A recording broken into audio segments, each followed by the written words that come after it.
Welcome to Property Quorum.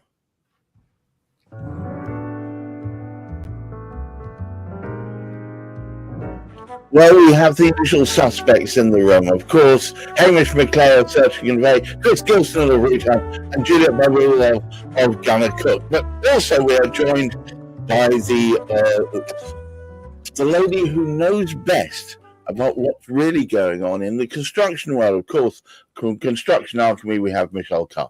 But as traditional on Property Quorum, we're going to get the title out, and then I'm going to pass over to Hamish. Today's title is Built to Last. New homes, old questions. Hamish, would you start us off?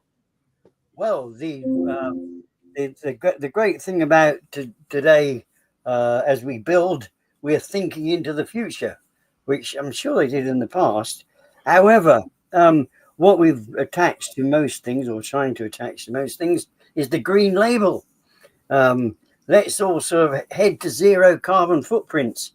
And it seems such a good idea because we need to look after the environment, but we also need to look after homes to make sure that they're actually sort of they're safe places to be, never mind having a safe environment.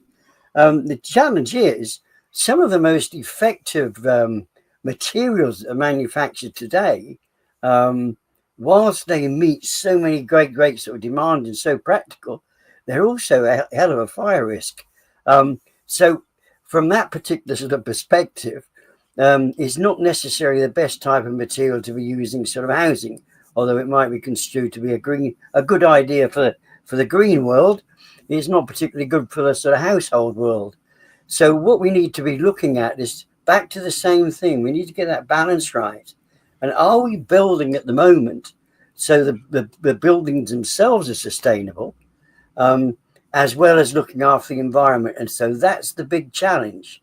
And yet again, if we're doing things the right way, is somebody actually looking after it? Do we have somebody like Michelle Carr about to view what is going on in some of these construction sites around the countryside? Well, let's pass straight over to our friendly neighbourhood QS. Michelle, in answer to Hamish's question. So I don't work with the huge builders. I never have. It's nothing I've ever wanted to do. So I can't comment for them. But the companies that I've worked for in the past at least 5 years, we have had to have a lot of people looking at what we're designing, what we're doing. Now, for example, especially with facades, everyone gets very excited about facade. If I'm working on a project that includes facades, my insurance goes through the roof just because everyone's so excited about the whole thing. And when you're looking at facade, you have to have a BBA, which is any project that you have in order for it to be signed off by, primarily it's the building insurance company. So when you've got like the likes of it's the building warranty providers. So they will provide a warranty for up to 10 years if you've got a new build home. They're the ones that get so excited about it the most. And you have to send out the certificates, which means it's been tested in a scientific environment with each element of the facade being done together. And then you get a BBA certificate to say this will stand up to whatever it may be, fire rating. They're very, very strict on that. And then when they come to have a look at it, I mean, I've had projects where the surveyors endeavour to get the right documentation to get it fully signed off. They've had to take panels off the wall. They've had to drill in and they've checked to make sure the fire barriers are there. A lot of the facade companies now have somebody built some software that you go in and you take a picture of each element of that particular wall and it shows you on a grid line and it works with GPS and all the rest of it. It's like literally it's to the, I don't know if it's to the millimetre, I doubt it would be, but to the, say 100 centimetres, it was taken here. Okay, you can't tell you what height, you can tell by the drawing, by the picture, where it's taken. You literally had to take pictures of every 3 square metre or every 2 square metres of the work at each stage. You have to prove that to the people, to the surveyor to sign it off. That's the experience that I've had. We've had a lot of, Chris and I work together, we've had absolute dramas with fire doors recently and the regulations on fire doors, and the FRA just not sign these properties off. So I appreciate that there's when it comes to the materials, it's slightly different, but it's the fact that there are a lot of people and a lot of people out there that are creating issues. Now, I don't know what happens with the bigger companies, and I don't know how they get away with it, if they do or if they don't get away with it. I can't comment. I don't have any experience. But for SMEs and smaller projects that I'm working on, say up to 15 million, I've been literally dragged over the coals for it. So I get where some of your other people that you speak to have had different experience, but in my actual experience, it's driving me insane. But I mean, I don't really subscribe to the narrative about damage to the environment, because if you actually look to the facts, it's like 0.04% of emissions, but that's a whole different situation. Fire is definitely a risk. So obviously PIR you can't have in walls anymore. A lot of people won't have PIR in their roofs anymore, even though by the time a fire's got to the roof and the roof is on fire, there's no issue with life, because they're either gone or they're out, just one or the other. So I don't really understand how people are getting excited about that. But yeah, some of the things that have changed since Grenfell are massive, but whether it's enough or not, I don't know. Well, I'm going to pass straight over to our friendly neighbourhood developer, Chris. So apparently when the roof's on fire, there's no point in worrying about facades anyway, because it's all done by the shouting. You definitely hope to be out of the house at that point, yeah. Sorry, I shouldn't laugh at fire risks, but my goodness. All right, so in answer to Hamish's original question, if you recall, the changes since Grenfell and the requirements for a modern, greener world, how does that affect you, Chris? You know what? There's a balance. So you've always got to have one eye on the commercial viability of a project, and I rely on people like Michelle to tell me what needs to go into these properties. Most of the stuff that we do is retrofit rather than new build. So we're often already working with a pre-existing structure and having to upgrade it in different elements. The fire stuff that has to go into some of these properties is some of the most costly, but obviously the most necessary. But yeah, quite often we're not working with the types of materials that Michelle's been talking about in terms of the new build, in terms of the facades, things like that. Lots of the stuff that we do is we class it as fit for purpose, and that's just the niche that we're in. We care a bit less about that curbside appeal because of the market that we're operating in. We're less focused on resale values for unlike a brand new house builder would be focused on. So the aesthetics for us are less important rather than the functionality of a building. But yeah, it's an important factor. The curbside appeal. I mean, these houses have got to sell at some point, but also you could go to the nth degree with different standards and bringing in different ideologies and making these houses so brilliant in the specifications that actually the cost of them is 3 times more expensive, but that's not going to sell. The market demands a certain price, and if you're providing houses, you're doing a 3-bed semi at 3 times the price of one down the road, you're not going to sell it. So there is that balance, that equilibrium somewhere, and that's not going to be helped by over-regulation, by governments who don't really have much on-the-ground knowledge saying, you must install this, this, and this, because again, it's just going to stall the housing market. So that's probably why there's this slow motion movement in that direction. But they know that they can't push it because they'll just implode the market. So yeah, it's a difficult situation for them to be in, for us to be in. Juliet, good morning to you. It's the fact that there's the green agenda is so important. Oh dear, I lost her again. Oh, there. Let's see if we can. Hello, Juliet. Hello. It's the fact that the green agenda is now in high focus on the market going to improve the ability of people to build new homes, or is it going to make very little difference? Did you catch any of that? All right, I'm going to pass straight back to Hamish. Hamish, the initial comment that you made was all about the movement on. You need to unmute yourself, sir. Was all about the movement of the green agenda. But the title of this is New Homes, Old Questions. Are there other old questions that haven't been answered? Well, we keep going back to safety, don't we? And I do appreciate what Michelle said, because the virtues of looking after the environment, they are considerable, but there's aspects of the environment that we can look into, and we can do something about that doesn't cost very much. But it's a mindset that needs to change. We're in a situation at this particular moment, and Chris mentioned one thing, he mentioned balance.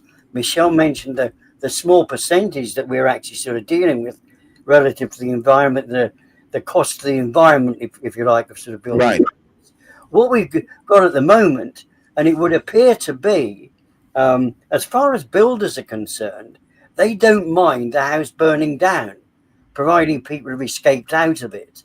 They've got this particular sort of balance that if people can get out of it, basically, that's perfectly okay. And we've had several instances, not recently, where properties have actually burnt down, but everybody's managed to escape. Unlike Grenfell, which was looking at compartmentalization the wrong way. And this is the big thing. We do get obsessed sometimes with cladding, and we sometimes want to get away from specifically that subject. But compartmentalization is a very important sort of key to actually look at. And so the old questions are, have we actually safely put people into their lovely way? I think it's I can't remember who was who said it. Imagine it being a sort of a shoebox. You want that shoebox to be insulated either way, so you're going to protect people in either direction. So the old question is, are we actually doing that the right way? And really, do we need to be focusing quite so much on the environmental side on some of the houses that we're building? So I think that's where the difficulty is. It's on that balance. So it's basically their new homes. And as Michelle is saying, it is possible to move through and get things done very sensibly and keep an eye on what is happening. I love that particular way of getting the software, and I would recommend that, but it's not something which is used throughout industry yet. That would be a tremendous way of doing it. And a little bit like sort of, you have checks carried out when they're actually putting vehicles together, and they have inspections as it's moving down, as it actually sort of moves down this sort of track, as different features and put on. These things are tested. They're tested before they get put on. They're tested as they go on. So there's a lot of tests, and they test when they're finished. And if we could actually put some more of those skills towards checking out what was going on, but it's not regulation so much. It's just protecting, making sure we've got the protection there because they've been put together the right way. And we can actually sort of see, you get the right team. You put a team together, like, for example, Michelle and Chris, they are able to work together to ensure that they're meeting that requirement. But just does that always happen? Michelle, does that always happen? No, it doesn't. And thank you very much and good night. No, yeah, it doesn't. And the amount of times that I'll come into a project or a property that has all of a sudden they've tried to get building control approval, or they've tried to sell a property and they don't have things being done properly, or things haven't been corrected properly, or a contractor's walked away from a site. Not that they've gone bust, they've just walked away from it. They don't want to do anymore. And then you find out that the reason they haven't done it is because building control have asked for all these questions. They haven't done what they're supposed to be doing. They haven't finished the walls properly. They haven't put the right board on. They haven't done whatever they need to be doing. And therefore they can't sell the house, they can't get the money, and the contractor just walks away. And it's very difficult, because if the clients don't have a contract with the contractor, it makes it very difficult, because if it's your own home, you're not covered by the Construction Act. So a lot of people doing with their own homes especially is an issue, because they don't know what they're looking at, they don't know what they're doing, and they don't understand how construction works. And ultimately, if you don't, as far as I'm concerned, I'm not very good at, I have created a website before. I'm not particularly great at it. So I pay a web designer to create my website. If you're not good at something and you're not educated in something, you don't understand something, then the best thing to do is employ a professional that does. And it just shocks me how many people don't employ professionals to have a look at, even to have a look at their contracts, even to have a look at a cost for something, let alone actually are things being built properly, especially when it's in your own home. I mean, I live in a new build. It's 6 years old. It was built by a company called Ryden. Ryden and I are not friends, but that's a whole nother conversation. But they were the first people up for up on the hook or on the chopping block, should we say, in the whole Grenfell scenario. And I remember there was a TV program on, I can't remember which one it was. The next minute, mine and my husband's phones are going nuts, people ringing, texting, whatever, because everyone knew we were buying this house. And oh, they've caused a fire, and I'm like, Jesus Christ. I have walked past this house every single week, and I was taking pictures of it every single week, and I made sure the fire barriers were in. And so it gets raised all the time. I don't know about everybody else's house because I didn't know my neighbours then, but I know that my house has got a number, whether they've got all of the fire barriers it's supposed to have in or not, I'm not entirely sure, but it definitely has, majority of them. And as soon as that happened, I carried on taking pictures. So I've got pictures of my house as it was being developed, but that was the most important thing for me because ultimately I've got children.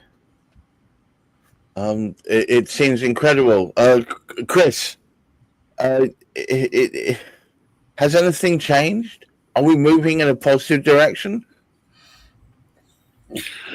I think so, Gareth. Well, it seems that you know, people don't. According to Michelle, there's a lot of dog whistle politics going on. Somebody sees the name of a builder associated with something and seen that everything they've ever done is to having the same fault. Yeah. I think that yes, there's still lots to be learned, but I think that there's developers out there that are putting things into practice. There's always going to be those fly by your seat of the pants individuals or outfits, and it's hard. It's a hard one to keep an eye on. It's a hard one because the people that you rely on can be swayed or cajoled into doing different things, as we've already discussed many times on this program. For example, the building control guys that were meant to be signing off the cladding on the Royal Artillery Towers that we've had on guests on the show. Yes. Not doing what they're expected to be doing, and maybe taking brown envelopes. That happens. It is an unfortunate position, but yeah, it's relying on those regulators to actually keep an eye on what's going on and make sure that people are held to account rather than just being sat on their hands. I mean, it has to be said, as Michelle said, it's just because there's been one breach in one place in a company doesn't mean everything they've ever done is the same way. By the same token, regulation without teeth is not worth regulation at all. Hamish, would you care to take us home? I think this is the biggest challenge we've had is there has been regulation without teeth over a time period, and society at large has been lulled into this sense of security that there are builders abounding who look after the interests of the people who are going to live in the properties. There are, but there's also an awful lot of them who are basically there to profit, and they do have to answer to their masters who happen to be the stakeholders in the company. And therefore, if you like, that seems to be a priority. It was quite interesting. I can't remember the name of the company. I ought to. It could have been, I don't want to get this wrong, I think it was Taylor Woodrow. They've just wiped out their profits because they found out they made such a bloody mess. They've just got so much rebuild to do and remediation. Now we've got this big struggle. Chris is so right, and Michelle, when we look forward, because of the expertise and knowledge that we've evolved, we are becoming better at it. And people are finding economic ways of doing things. Working in the engineering industry as I was, part of my task was to get things engineered at a more acceptable cost. And therefore we engineered them to actually look at that particular sort of cost. Can I quickly, before we close down, we got a comment coming from Spencer Collins. I'm going to pop up on the screen.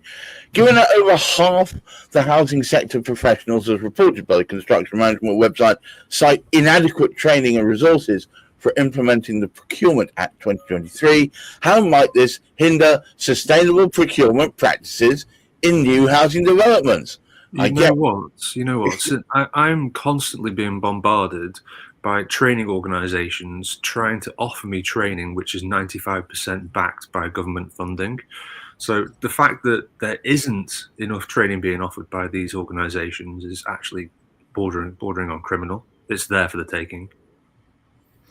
It's not, the funding is there. It's whether the providers are there, but also the understanding of what that Procurement Act is. And for me, it's more about getting into government contracts. But ultimately, I don't know anyone that wants to get into government contracts because the payment terms are so bad. Yeah. So yes, you've got housing sector professionals aren't necessarily up to date, and they're not. To be honest, most construction professionals that I know are, if they're any good, overworked and have a lot to do. And there are so many things and so many hoops to jump through. For me, as far as I'm concerned, the Procurement Act is about opening up government contracts to the world and his wife, but nobody wants to work for them. Nobody wants 120-day payment terms. So there is an act that's come in to making it open, but until the government makes payment terms more realistic, especially for smaller companies, it's not in a million years that's going to do anything. That's my personal opinion of the Procurement Act. But and it's not a necessity. It's not trying to get yourself trained and then trying to educate the rest of the workforce the way that subcontractors are, etc. Most of them don't even understand the Construction Act, and that's from 1996, let alone one that's just come out in February. But again, it's expensive. And yeah, it's about, as Chris said, getting the balance of all these things, all these hoops that they want us to jump through, and actually making construction projects viable. And I do think there's an issue in a lot of the downplaying and the industry downturn is because people can't afford to build the projects the way that the government want us to, because as Chris said, they're going to outprice themselves out of the market, and they're not going to get the profits that they want to get. We've got one more comment from Spencer. To what extent does the promotion of eco-friendly new build homes constitute greenwashing? Lovely. When life cycle emissions and embedded carbon are scarcely addressed. I do not know what it's greenwashing. Right. Can I have a comment from you, Chris? Yeah, Spencer's got a very good point. I have, for example, I